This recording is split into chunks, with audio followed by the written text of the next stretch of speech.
അസ്സലാമു അലൈക്കും വറഹ്മത്തുള്ളാഹി. ബിസ്മില്ലാഹി അൽഹംദുലില്ലാഹ്. വിശ്വാസികളെ, വിശുദ്ധ റമളാൻ വിട പറയുന്ന വിഷമത്തിലാണ് നമ്മളുള്ളത് എങ്കിലും ഈദുൽ ഫിത്തറിൻ്റെ സന്തോഷത്തിലാണ് നമ്മളെല്ലാവരും. ഇവിടെ ഒരു വിശ്വാസിക്ക് സന്തോഷിക്കേണ്ട ദിവസമാണ്. കാരണം അല്ലാഹു സുബ്ഹാനഹു വ തആല റമളാനിലൂടെ നോമ്പ് നോൽക്കാനും അതിലൂടെ ഹിദായത്ത് നേടാനും നമുക്ക് തൗഫീക്ക് നൽകിയത് വലിയ തൗഫീക്കാണ്. അല്ലാഹു സുബ്ഹാനഹു വ തആല പറഞ്ഞ റമളാനിലൂടെ നേടിയെടുക്കേണ്ട തഖ്വ, ലഅല്ലക്കും തത്തഖൂൻ എന്ന് പറയാൻ തഖ്വ നേടിയെടുത്തിട്ടുണ്ടെങ്കിൽ നമ്മൾ സന്തോഷിക്കേണ്ട, ആനന്ദിക്കേണ്ട ദിവസമാണ്. പക്ഷെ ഇവിടെ നമ്മൾ ശ്രദ്ധിക്കേണ്ടത്, ഉലമാക്കൾ നമ്മെ ഓർമ്മപ്പെടുത്തിയതുപോലെ, കുൻ റബ്ബാനിയൻ വലാ തകുൻ റമളാനിയൻ, നിങ്ങൾ അള്ളാഹുവിൻ്റെ അടിമകളാവുക, നിങ്ങൾ റമളാൻ്റെ അടിമകളാവരുത്. നമ്മൾ ഈ മാസം ഇബാദത്ത് ചെയ്തത് റമളാന് വേണ്ടിയുള്ള ഇബാദത്തല്ല, മറിച്ച് പഠിച്ച റബ്ബിന് വേണ്ടിയുള്ള ഇബാദത്താണ്.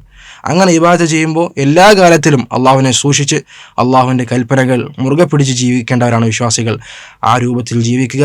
അല്ലാഹു സുബ്ഹാനഹു വ തആല ഈ വിശുദ്ധി എല്ലാ കാലത്തിലും കാത്തു സൂക്ഷിക്കാനുള്ള തൗഫീക്ക് നമുക്ക് നൽകി അനുഗ്രഹിക്കുമാറാകട്ടെ. അസ്സലാമു അലൈക്കും വറഹ്മത്തുള്ളാഹി.